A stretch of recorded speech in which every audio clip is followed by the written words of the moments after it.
Hey everybody, it's Dak here from the Ed Boys, and welcome to Not All Profit is Created Equal To. Hopefully the title of this topic explains itself pretty well because I'm just going to jump right into the conversation. I usually make my overall point at the end of the video, but I do want to make sure you all know that I don't think it's a waste of time to use a training method that isn't as efficient hour-wise. If you enjoy the method that you're using and you're having fun playing the game, then that's really the only excuse you need to use that method.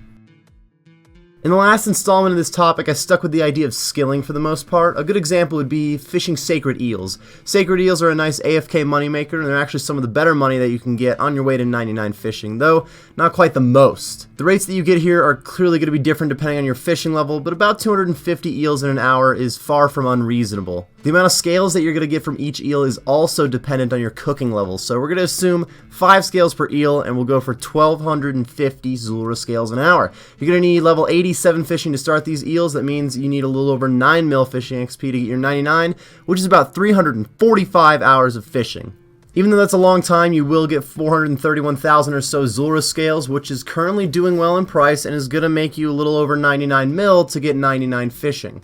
Seems pretty damn good because profit really is profit. But the other option to compare this to would be Barbarian Fishing, which is going to be a faster cape, but you're not going to make any money on the way there. Barbarian Fishing is 50 to 60k XP an hour, but I'm going to stick to 50k to give sacred eels a chance. That same XP from 87 and 99 is only going to take 181 hours at this rate, which is 164 hours saved. That means you now have those 164 hours to do any other moneymaker and try to make over 99 mil. You'd have to make a little over 600k an hour, but that's really not that bad to do. You could do the Fally Hard Diaries and grind out the giant mole for some cash and a simple bossing grind with a chance at a pet, and you would make more money this way. Or you could destroy the competition with something like double astral runes, which not only is better cash overall, but you're going to get like 30k rune crafting XP an hour. So you get your fishing cape, more money, and like 5 mil rune crafting XP though. Astrals are not quite as AFK as sacred eels by any means, but I think you get the idea. Sometimes it's better to use a faster method and then use those saved hours to make up the money in different ways. I would like to change up the skilling side of the conversation though and lean combat for just a minute. The next topic on today's list is the Corp Beast. This is the only monster in the game that can drop the Elysian Sigil, which is used to make the Elysian Spirit Shield, of course.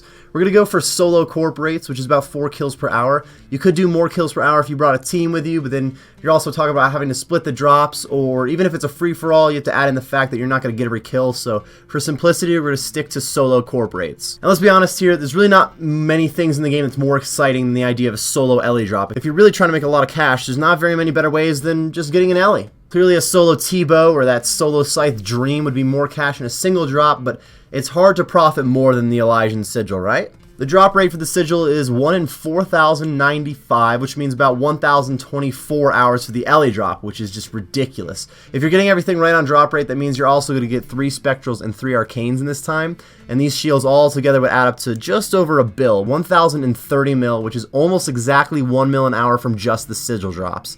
You've got other drops than Sigils that add up, especially those Onyx Bolts, but we're going to stay simple and stick with just the rares for right now, and a mil an hour really isn't bad profit. It does beat the threshold from the last example that you had to do over 600k an hour, so that sounds pretty good to me. You know what would make more money than an Ellie drop though? Dragon Warhammer drop. And not necessarily just one hammer, obviously, it would take a ton of them, but let's compare the hourly rates. Lizardman Shamans have a 1 in 5k chance to drop the Dragon Warhammer, which is currently about 58 mil. You can kill 100 to 150 Lizardmen an hour. To get those faster kills, you have to bring your cannon to the Shaman Canyon. Then you got to take into account cannonballs and Zulra's scales if you're using a blowpipe. But since we're ignoring the drops outside of the Warhammer, we're going to ignore the supplies too. Similar to Corp, we're just trying to get an idea here. At those kills per hour, you're looking at a Dragon Warhammer every 33 to 50 hours, which really isn't terrible. At 58 mil a hammer, that's 1.1 to 1.7 mil an hour in loot, which is a little bit higher than those Corp Beast numbers. The thing about both of these is the money is based all on RNG, so if you get lucky, you can make a ton more an hour than these numbers, but if you got unlucky, you could make nothing. Like, you really never know. That can go for either example though, so to just go for the drop rates to get an idea of what your average cash is really not a bad idea. If we compare this to something like Vorkath though, who gives 2 mil an hour without including the uniques he drops, then it really does start to feel like maybe not all profit is the same. Yes, it would be great to get an Ellie or a Warhammer drop, but if you just get a bunch of drops worth 100k over and over again, that'll add up too.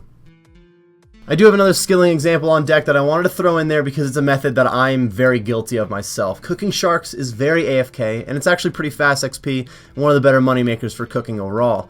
At 89 cooking, you stop burning sharks if you're using the cooking gauntlets and the Hostilius kitchen without your elite core and diaries. You're going to need 39,011 sharks to get through those levels. It takes about 30 hours, and at current prices you make 4.9 mil, so clearly it's not a lot of money per hour, but cooking really isn't supposed to make bank, so we'll take it. Profit is profit. What if instead we make wines from 89 to 99 cooking? These levels are about 8.2 mil XP, and with wines being around 500k XP an hour, that's only 16 hours for your 99. It's also going to cost you around 8 mil, so you add that to the 5 mil, and right now you got to make up to 950k an hour in those 14 saved hours. This is a little bit more money than the other skilling example, but we just showed how even Lizardmen could make you like 2 mil an hour if you got a little bit lucky there, or even on the unlucky side it was still a mil an hour. So clearly it's very possible to make up for that money, even in the case where you don't save nearly as much time. The thing with Sacred Eels and Barbarian Fishing, when you save like 180 hours, you can make a lot of money in that time.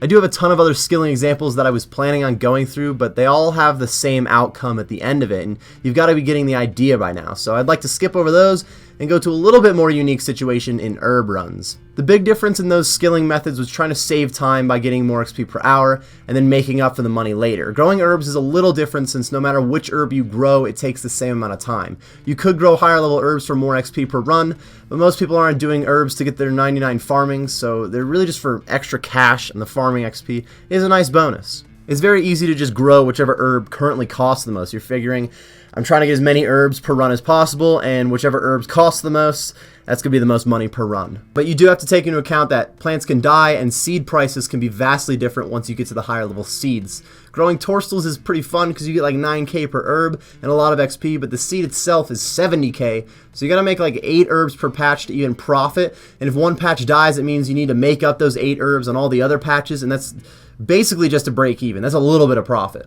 Take something like Ronars, which is less money per seed and herb, but it's less of a gap to make up if one of them dies. And in the long run, you tend to get more money per seed, or in other words, more money per patch. Lucky for us, we live in a world with ultra compost, so it's a lot less common for plants to die, and seeds like Avantos, Quorums, and Toadflax aren't really running the table anymore, even though there's still pretty solid profit per seed. I have left a link in the description to the wiki's page on herb seeds, and they have a great table on that page to show you how much money you can expect per seed.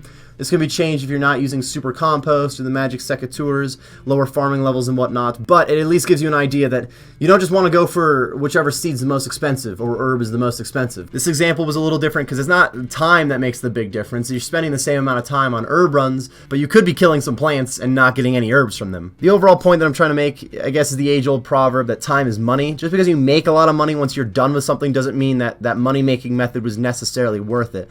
That also doesn't mean you shouldn't do a money-making method just because there's better ones out there. That would leave only one money-making method in the game, and everything else is a waste of time.